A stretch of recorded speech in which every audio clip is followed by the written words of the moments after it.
வாங்க என்னோட ஸ்டைலில் டேஸ்டியான வரகு காராமணி கஞ்சி எப்படி செய்கிறதுன்னு பார்க்கலாம். இதோட ஹெல்த் பெனிஃபிட்ஸ் ரொம்பவே அதிகம். எப்பயுமே அரிசி கஞ்சியை வச்சு குடிக்காதுங்க.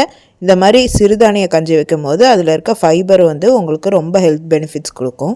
ப்ரெஷர் குக்கரில் 300 கிராம் வரகரிசி எடுத்துக்கோங்க. அது கூட ஓவர் நைட் சோக் பண்ண 100 கிராம் காராமணி எடுத்துக்கோங்க. 4-5 தடவை நல்லா க்ளீனாக கழுவி எடுத்துகிட்டு வந்துடுங்க.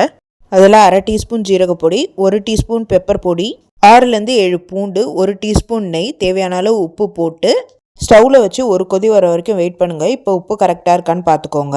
இப்போ ப்ரெஷர் குக்கரை மூடி 6 விசிலுக்கு ப்ரெஷர் குக் பண்ணிங்கன்னா நல்லா மலர்ந்து வெந்த வரகு காராமணி கஞ்சி ரெடி ஆகிடும். நீங்கள் இந்த கஞ்சி அப்படியே பவுலில் ட்ரான்ஸ்ஃபர் பண்ணி சாப்பிட்றலாம். தண்ணியாக குடிக்கணுன்னா 500 ml 600 ml வரைக்கும் சுட தண்ணி இந்த கஞ்சி அளவுக்கு சேர்க்கலாம். உப்பு மட்டும் கரெக்டாக இருக்கான்னு பார்த்து அட்ஜஸ்ட் பண்ணிக்கோங்க.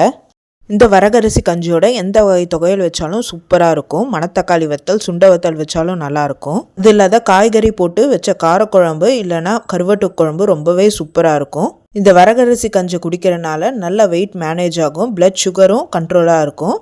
கண்டிப்பாக இந்த ரெசிபியை ட்ரை பண்ணுங்கள். வரகரிசியோட காராமரியும் சேர்த்துருக்கனால நல்ல ஒரு ஃபில்லிங்கான மீலாக இருக்கும். ட்ரை பண்ணி பார்த்து எப்படி இருக்குன்னு சொல்லுங்கள். Happy cooking, healthy living. இந்த மாதிரி டேஸ்டி ஹெல்தி ரெசிபிக்கு சக்தி லைஃப் பீடியா சேனலை சப்ஸ்கிரைப் பண்ணிக்கோங்க.